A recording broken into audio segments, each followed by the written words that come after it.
आज दिनांक 21 अगस्त सन 2020 को मैं S public convent school Jangipur Ghazipur के ऑनलाइन क्लास में कक्षा 9 के सभी विद्यार्थियों का स्वागत करता हूं।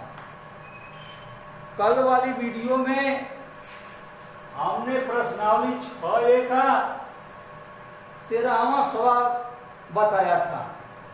आज प्रश्नावली 6A का 14वां सवाल बता रहे हैं। इसको जो है ध्यान से समझिए।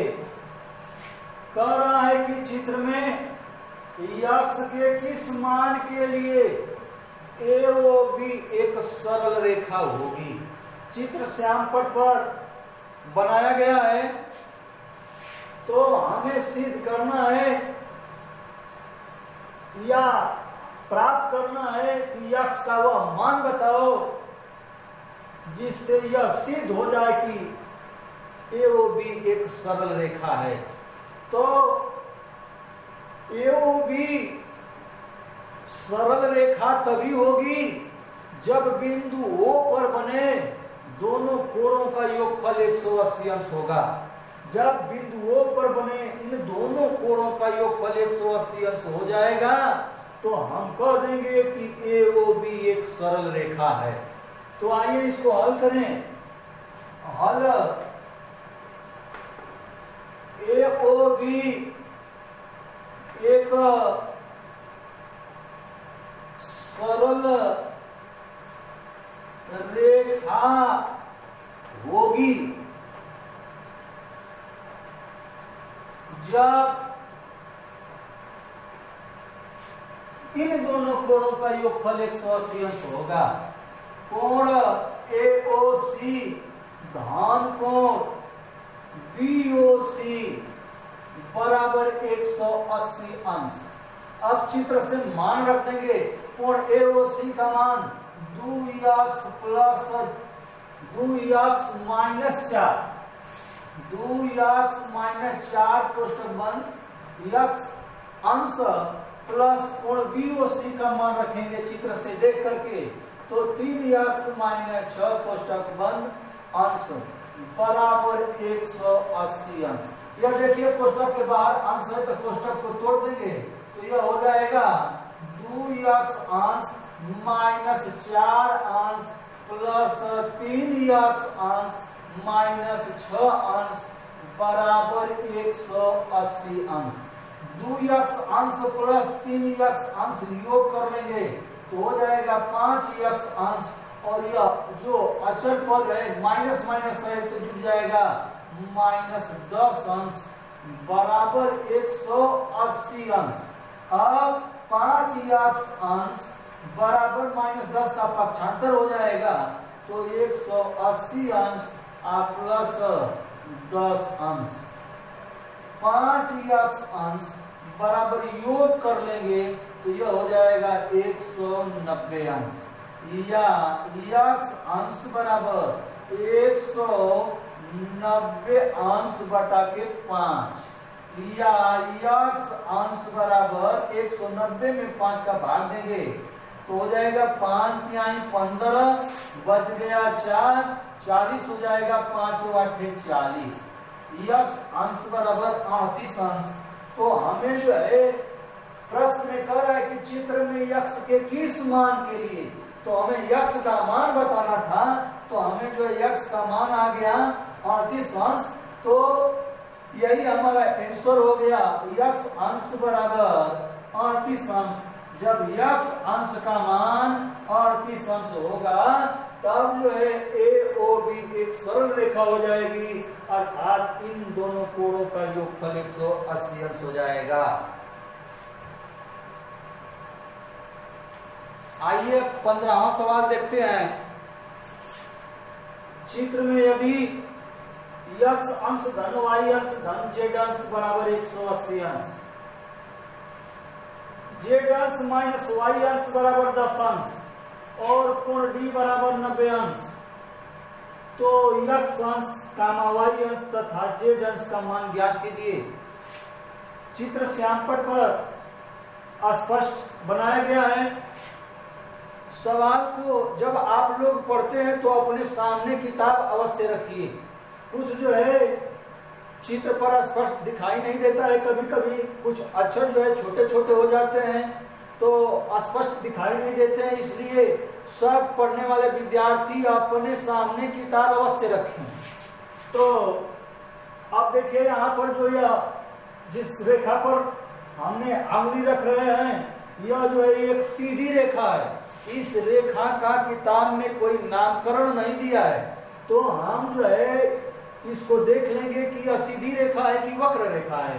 तो यह जो रेखा है जिस पर मैं अपनी अंगुली से इशारा कर रहा हूं, यह रेखा जो है एक सीधी रेखा है, सरल रेखा है।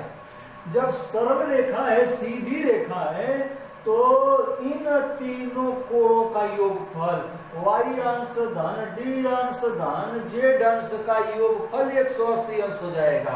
तो अब आइए इसको हम हल करते हैं।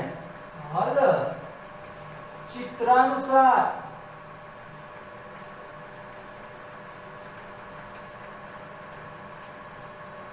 y अंश धन d अंश धन z अंश बराबर 180 अंश।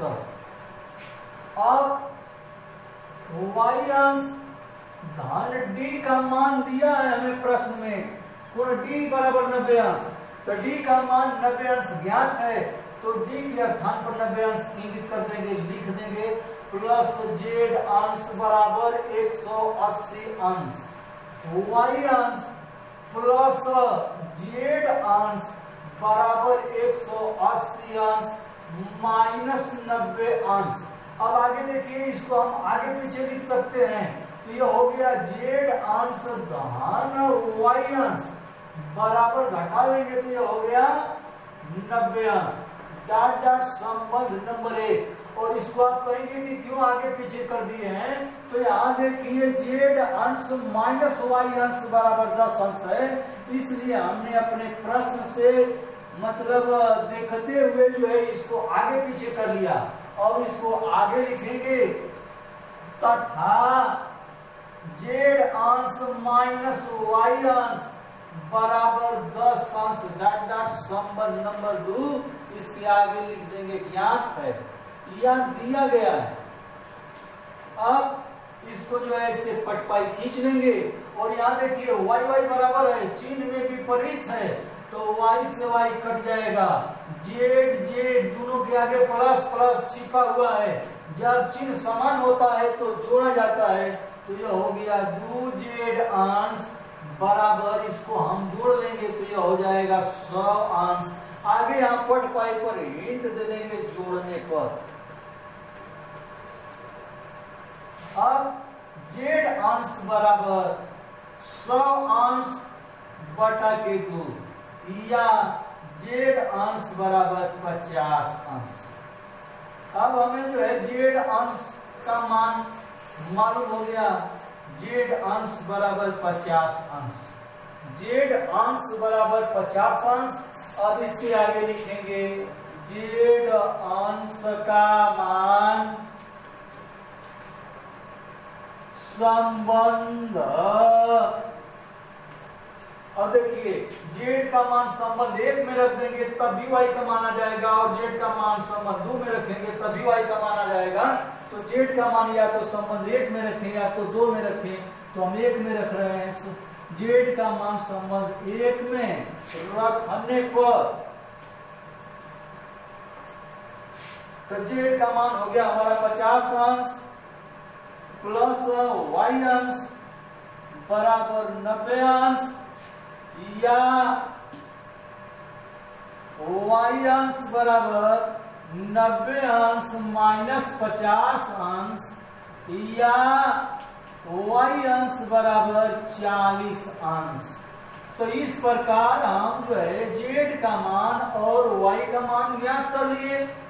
अब हमें जो है ज्ञात करना है x का मान, और x का मान ज्ञात करने के लिए जो प्रश्न में दिया है x अंश धन y अंश धन z अंश बराबर 180 अंश, तो इसमें हम y का मान जो ज्ञात कर चुके हैं, z का मान जो ज्ञात कर चुके हैं, रख देंगे तो x अंश का मान प्राप्त हो जाएगा। तो लिखेंगे अब x अंश धन y अंश धन z अंश बराबर 180 अंश में क्रमशः y अंश तथा z अंश का मान रखने पर, मान रख देंगे तो यह हो गया x अंश धन y अंश का मान 40 अंश धन z अंश का मान 50 अंश बराबर 180 अंश। x अंश दोनों को जोड़ देंगे तो हो गया 90 अंश बराबर 180 अंश, या x अंश बराबर 180 अंश माइनस 90 अंश, या x अंश बराबर घटा लेंगे तो 90 अंश। इस प्रकार हमें जो है x y तथा z का मान प्राप्त हो गया। तो आंसर में लिख देंगे x अंश बराबर 90 अंश कामा y अंश बराबर 40 अंश तथा z अंश बराबर 50 अंश। इस प्रकार हमारा सवाल हल हुआ।